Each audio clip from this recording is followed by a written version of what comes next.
jamhira mon bandiraɓe sehlaɓe heɗotoɓe radio Jowol Sare en garti oɗo ñallawma alhamisa no gas jeeɗiɗi lewru novembre hitande ujunnaji ɗiɗi no gas joyyi habaruji moɗon e ɗemgal Pulaar guidaɗon ko États-Unis ɗum noon ko siftinde on tan oɗo ñallawma hannde ko jamma Thanksgiving ma en gartu en jañiɗen tan toon to Washington walla toon to Virginia goto e garde fellanoɓe hanki ene wayno sankima hannde ɗum noon pelluɗo o kadi tawama kañum hoore mum ko Afghanistan jeeya kadi ko meɗɗo kañum hoore mum liggodade CIA habaruji men international ko ɓuuri en hewde ko toon to Guinée Bissau e ko yalti kikiɗe walla jamme hono kanko gardinoɗo leydi Guinée Bissau Umaru Sissoko Ambalo ene wayno kanko hoore makko dandama o lifta o ɗeftama toon to Guinée Bissau o artirama toon to Dakar habaruji men international ma en cekkoto toon to Mauritanie ɗum noon ko janggo woni fête indépendance leydi Mauritanie ko ñalawma kadi ciftorteɗo wonde wonande won communauté ji won ko ñalawma sunare sibabunde sorteteɓe hewɓe ɓalleɓe waraɓe oɗo ñalawma hitande ujunere e temedde jeenayyi e capanɗe jeenayyi ko ɗum won titre uji men ɓurɗi mawnude oɗo journal ma gartu joni joni jañiɗen siftinde tan hannde ko alhamis hawri ko nogasi jeeɗiɗi lewru novembre hitande ujunnaji e nogasi joyyi ko musidɗo mon Amadou Touré haldata e moon ma gartu joni joni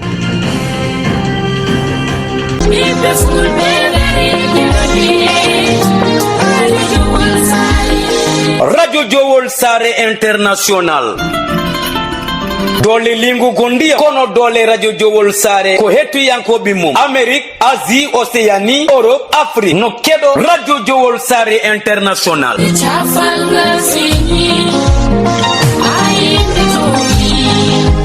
jiɗɗa ko kabaruji jaggu Radio Jowol International gilay émission ngaji dini ha e fina tawa tarindi kono ɓamtare kala kena wallita gurdam aade ena yewteno haale e nder Radio Jowol International wonande jogiiɓe publicité jokkodir eya Radio Jowol International caggal indicatif Mauritanie waɗa 46 53 84 09 walla mbaɗa 44 18 77 18 walla mbaɗa indicatif dowlaji dendude Amérique plus 1 513 668 03 94 bandiraɓe musidɓe tedduɓe heeɗi min Abou Diobou El Hadji Ngori momi hetto Radio Jowol International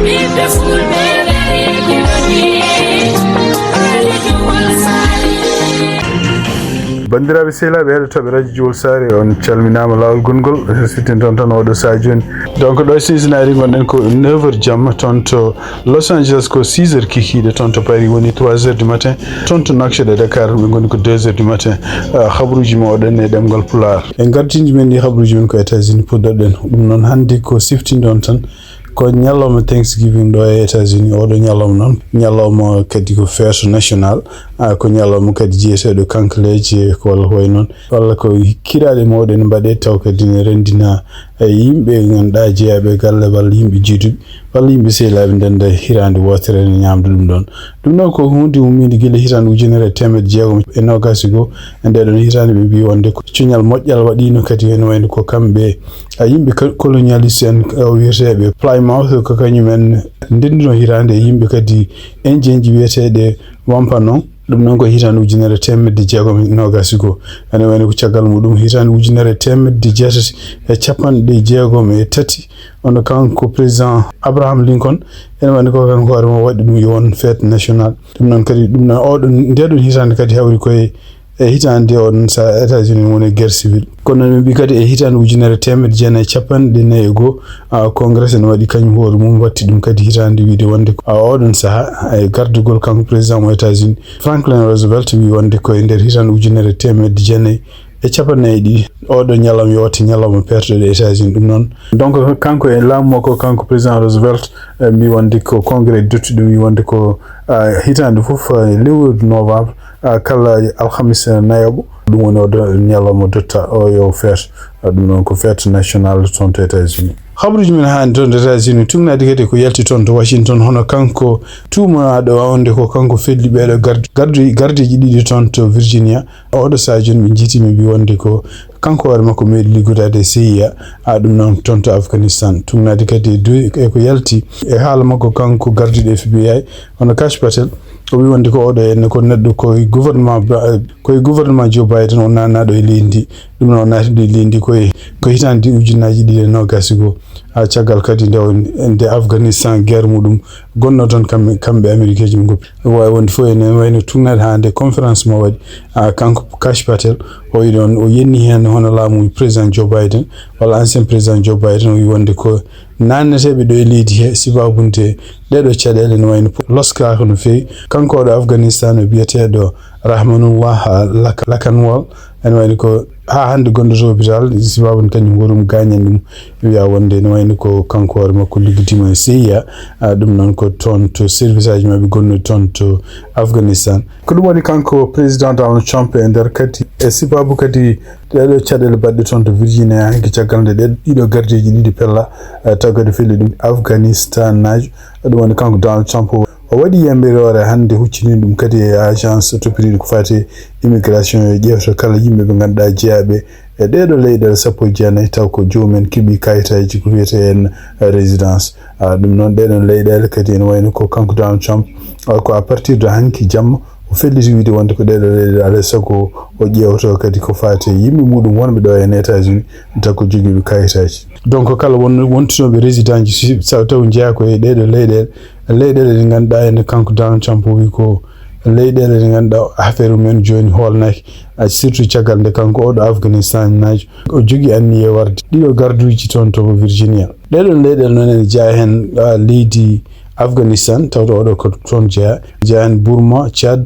République du Congo, Guinée équatoriale, Eritrea, ene jeeya hen Haïti, ene jeeya hen kadi Iran, Libye, ene jeeya hen Somalie, ene jeeya hen kadi Soudan, Yemen, ene jeeya hen Burundi, ene jeeya hen Cuba, ene jeeya hen Lagos, Sierra Leone, Togo, Turkmenistan, Venezuela e leyɗele goɗɗe oɗo saha joni ɓeydade hen ko wayno Irak en kanko Donald Trump wi wonde ko omo yamiri agence immigration yo ruttin kayitaji mabɓe kala goto mabɓe joginoɗo statut permanent résident ƴewto casier judiciaire muɗum ɗum ɗo fof ko sibabude oɗo Afghanistan najo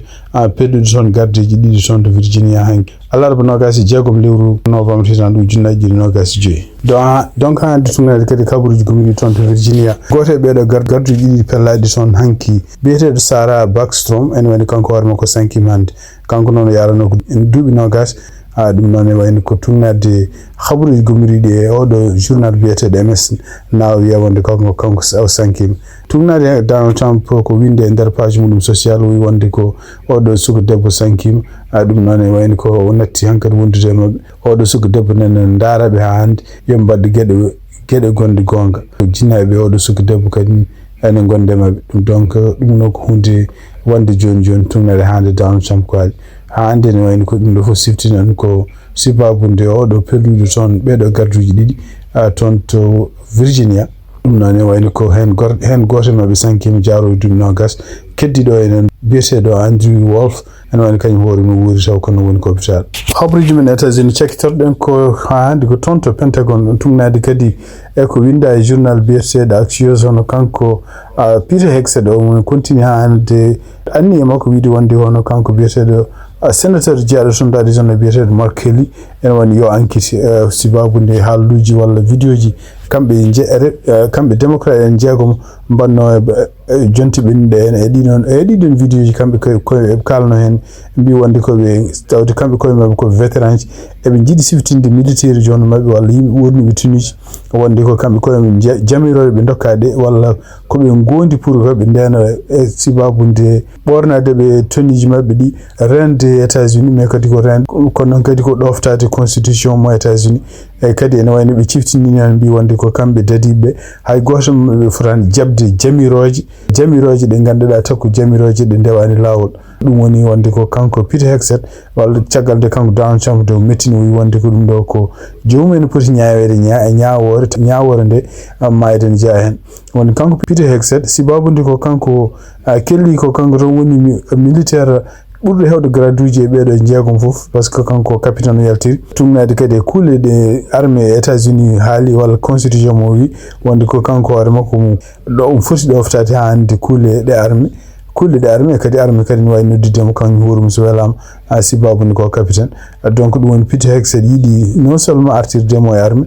so artirimo e armée pour ɓe ñawoyamo cour martial kono noon ko hawni hen e wayde ko républicain ji puɗɗima oɗo saha joni jingandemo kanko Mark kadi ɗum noon ene wayno e ɗiɗon républicain en jeeya hen hono kanko donc wiya nyalawmi hono kanko sénatrice jeyaɗo toon to Alaska hono biyete Lisa Murkowski e nder konngudi ɗi waɗi wi wonde ko en wayno ko wiide wonde hono kanko Markelly e yimɓe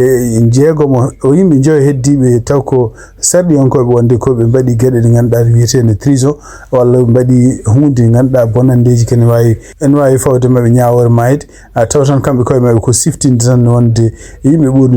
ɓorniɓe tenuji yimɓe dadiɓe wonde ko fotani jabde jamiroje ɗe ganduɗa taw ko jamiroje jaɓɓude kuule constitution États-Unis takkude mabɓe ɓe mbaɗi bonnande ɗum ko hunde nde wona gonga donc wi wonde ko kanko debbo kadi continue wiide wonde ko département défense e kamɓe FBI ardiɓe FBI eɓe jogui gueɗe goɗɗe kewɗe ɗeɓe poti toppitade ko wona toppitade ɗiɗo haaluji walla ɗiɗo enquête aji ɗi ganduɗa ko pertude temps mabɓe surtout henne fade huccide ɓeɗo démocrate en jeegom ko yiya kadi goɗɗo kadi hono wayni ko représentant goɗɗo kadi taw ko républicain jeyaɗo toon Nebraska hono kanko biyeteɗo Dan Bacon e nder kadi konngudi ɗi haali wi wonde ko gonga en wayni ko kamɓe jeegomo waɗɓe ɗiɗo vidéo ji ɗi potani wadde ɗiɗo vidéo ji ala wona hunde sohlani kono noon en wayni kadi nde rutti e haalde ko fate Peter Hegseth annimo mo jogui joni o yonde Peter Hegseth ko neɗɗo gardiɗo défense e kadi ko neɗɗo amateur mo ala humpito ko wawi wonde fof ene wayni ko ɗum ɗo kadi kanko Markelly tungnaɗa hande jani ko ɓe kalata ko ene wayni ko ɗiɗo haaluji so kewi ɗi dewɗe makko ma ɓeydu kadi démocrate en wawde kadi wadde fundraising surtout campagne mabɓe hitande ujunnaji ɗiɗi e nogas e jeegom walla ko hitande ujunnaji ɗiɗi nogas e jeetati pour ƴeewa suɓade hol gartoɗo leydi ndi taw ko banggue démocrate kabaruji e ɗemgal Pulaar e radio Jawol Sare. Habruji men international giɗoɗen ko toon to Guinée Bissau ko siftinde on tan ko ñalawma hanki alarba ɗum noon ko beete toon to Guinée Bissau hono kamɓe militaire uji ene wayno ɓe kefti e laamu e jungo makko kanko Umar Sissoco Embalo ɗum ɗo fof kadi ari ko ñalawma ko addi kamɓe Guinée Bissau naɓe e mbiya wonde ko maɓe kalano résultat ji woteji bannuɗe toon ɗum noon e ɗiɗon woteji kadi ko teskita ko addi alarba hanki hono kanko gardinoɗo leydi hono Umaro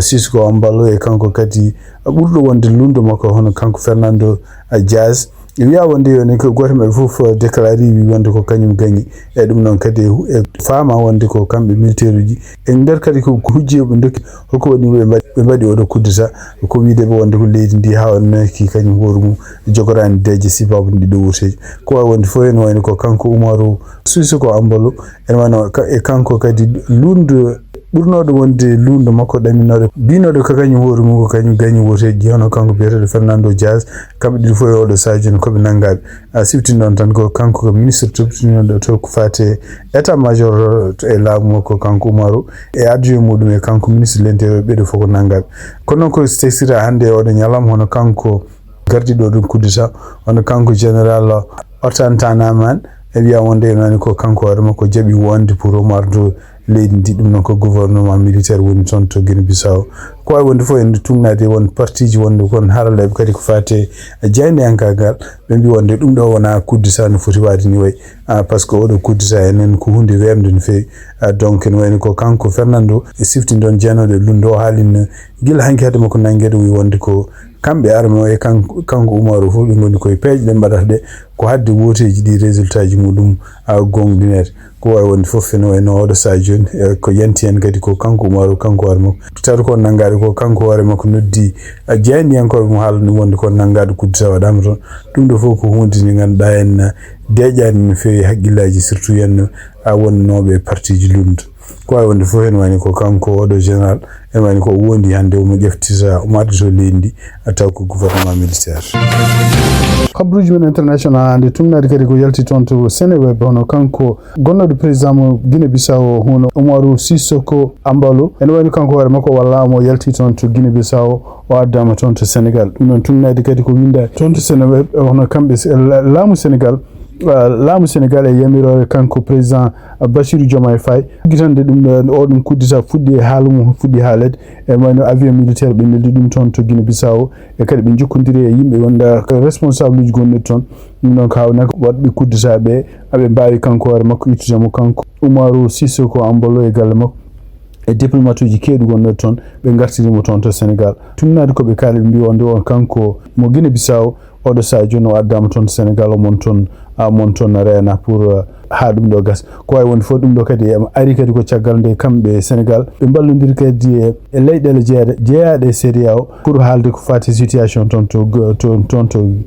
to Guinée Bissau siftin ɗon tan ko CEDEAO o pelɗe oɗo kuddeta sibu e wiide mumen kuddeta o ko ala ko firti tawde woteji ko mbaɗa e kadi résultat ji koko ɗamina ene ma jaltuɗo e 24 heures ko wawi wonde fof ene wayni ko kamɓe CEDEAO ɓe mbawino rendude kadi ko yaaci jaɓɓodirde kamɓe leyɗele keddiɗe e CEDEAO fof peeje ko hol intervention pour wadde toon to Guinée Bissau ko siftinde on tan ko ɗum ɗo kadi ko gueɗe bannoɗe kadi toon to Gambie ɗum noon ko hakkude kanko Yaya Jammeh e kanko Adama Barrow ko wawi wonde Guinée Bissau ko leydi tokosiri kene wiye million ngaji ɗiɗi e feccere neɗɗo woni toon e kadi ne wayno ko oɗo sadio kamɓe CEDEAO ɓe goni koɓe deƴɓe taw ɓe ganda ɓe andaka to ko mbaɗata kono wawi wonde fof kanko mawɗo leydi Sénégal e tolno makko en jeeyaɓe toon ko Afrique de l'Ouest naɓe ɓe mbi wonde ko alay saago ɓe mbawa rende yimɓe jeeyaɓe toon to CEDEAO kala ko fate ɗiɗo élection ngaji baɗɗi toon wawa renede ha gasa laaɓa ko wawi won fof ɓe mbi kadi oɗo sadio maɓe tooɓo goomu bawɗo haldude e mabɓe kamɓe ƴeftuɓe laamu donc caggal nde o ari toon to Dakar kanko Oumaro Ambalo o wi wonde ko kanko hoore makko omo woni disponible pour liggodirde CEDEAO e Union africaine e partenaire uji international fof pour beele dialogue ne ara toon pour ha laamu civil arta toon to Guinée Bissau ɗum noon ko habruji jaltude joni kadi ko communiqué gummiɗo toon to leydi Sénégal hono kanko Oumaro Sissoko Ambalo ene wayno mona waali toon to Dakar hawruji men international hande toon to Mauritanie ñalawma janggo aljuma woni nogas jeetati lewru novembre oɗo ñalawma kadi ko ñalawma non seulement ko ñalawma pertede toon ko pour ko fate fête indépendance leydi Mauritanie mais kadi ko ñalawma yimɓe hewɓe kadi surtout yenno communauté noir kañumen mbiyata ko ñalawma sunare wonande yimɓe ɓeɗo waranoɓe toon to Inal walla toon to Nouadhibou ko wawi wonde fof ene wayno ko leydi ndi ne fecci oɗon banggue ko fate hol fetoɓe ɗum pour weltade ɗumen e kadi hol fetoɓe ɗumen pour sunare ko wawi wonde fof ene wayno tugnade kadi habruji gummiɗiɗi toon to Nouakchott hono kamɓe état major mo leydi Mauritanie ene wayno ko jamma hande ha fayi janggo ñalawma ene wayno koye nder région ngaji ɗi fof maɓe mbadda seppuji maɓe mbadda kadi maaji wonande militaire uji pour mawndino oɗon ñalawma ɗen ɗamina kadi e guure mawɗe ɗe fof ha e guure tokos toon to Mauritanie ma seppuji goɗɗi jaltu kadi wawde hollude mettere wonde ɓeɗo ɓe koreji men mbara walla koreji men nanga ɗum noon ko événement ji baɗɗi toon tuggi hitande ujunere e temedde jeenayyi capanɗe jeetati e jeenayyi ha hitande ujunere e temedde jeenayyi capanɗe jeenayyi e ɗiɗi saabu e tumnade kadi ko winda e journal biyeteɗo Menaray ɗum noon menaray.org wi wonde ko e nder ñalawma nogas jeetati novembre hitande ujunere temedde jeenayyi capanɗe jeenayyi ene wayno ko militaire uji kene won nogas jeetati to neɗɗo taw ko ɓaleɓe ɓuuri hen hewde ko communauté halpulaar en ene wayno nawanoma toon to base militaire gonɗo toon to Inal ɓuggi mbaɗa e daɗi mumen ɗum woni mbara ɗum noon kadi ko hunde nde ganduɗa ene jeeya koye événement ji ha hande ɗi passif humanitaire kalateɗo ɗiɗo duuɓi foof ɗum noon oɗon passif humanitaire pour haalde caɗele bannoɗe e toon to Mauritanie surtout tan tuggi hitande ujunere temedde jeenayyi capanɗe jeetati e jeenayyi ha hitande ujunere temedde jeenayyi capanɗe jeenayyi e goho oɗon période kadi waɗi yimɓe hewɓe yaltinaɓe toon to Mauritanie kono noon ko ɓuuri hewde kadi ko yimɓe hewɓe waraɓe taw ha hande tumnade ha hande journal ko haali ganda kani holto janare men goni ɗiɗo événement ji kalteɗi fof noon koye laamu makko kanko gardinoɗo leydi Mauritanie hono Mouawiya wul Sidi Ahmed biyaɗo e oɗon en nguɗon laamu e oɗon saha wawi yaltinde Mauritanie ken wona capanɗe jeegom ujunere neɗɗo ɓuuri hewde hen ko halpulareɓe soninkeji e wolof ɗum noon nawi ɗumen to leyɗele takkiɗe Mauritanie ko wawi wonde foof ñalawma janggo ko ñalawma pecciɗo toon to Mauritanie haysindo armée walla haysindo laamu ngu ene jogori wadde seppoji mawɗi pour hollude weltare mumen kono noon wayno ko kadi ko ma seppoji goɗɗi baɗ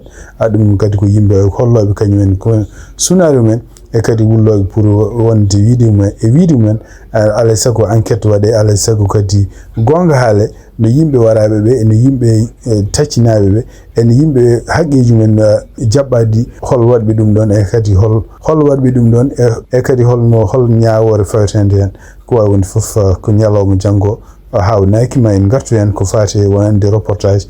to toon to seppoji yimɓe weltiɓe goni e toon kadi to seppoji yimɓe soniɓe goni wonande toon to Mauritanie habaruji men international cekkitorɗen ko toon to Nigéria ɗum noon tumnade kadi e ko winda toon to radio France international on kanko gardiɗo leydi Nigéria on kanko biyeteɗo Tinubu en wani o yambi waɗi yamirore wi wonde oɗo sa joni leydi Nigéria woni koye ko mbiyata emergency ɗum noon ko sibabu nangue kewɗe walla difte kewɗe baɗete toon sukaɓe ne ndehe ɗum noon guitte école aji taw ko ɓuuri hewde ɗiɗon école aji kadi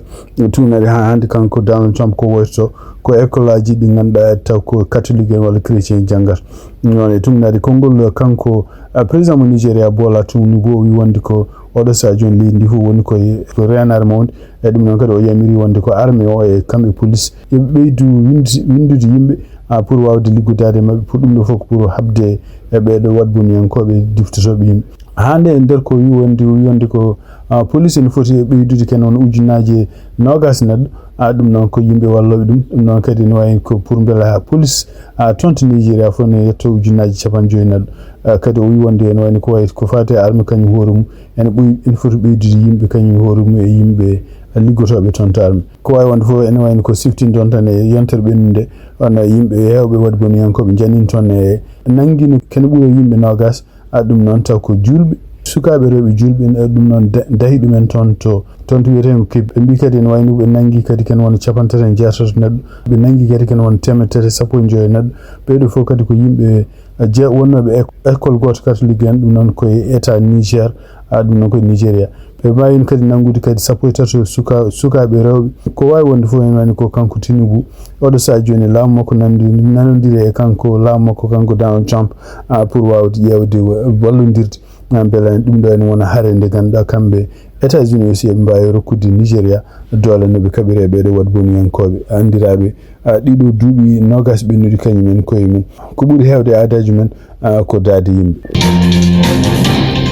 bandiraɓe sehilaɓe heɗotoɓe radio Jowol Sare habaruji min jogan noon hannde e ɗemgal Pulaar e oɗo ñalawma alhamis 27 lewru novembre hitande ujunnaji 25 gasi ha laaɓi ɗum noon yen mbaalo jaam ha janggo kadi so Allah jaaɓi ma en gartu on jarama.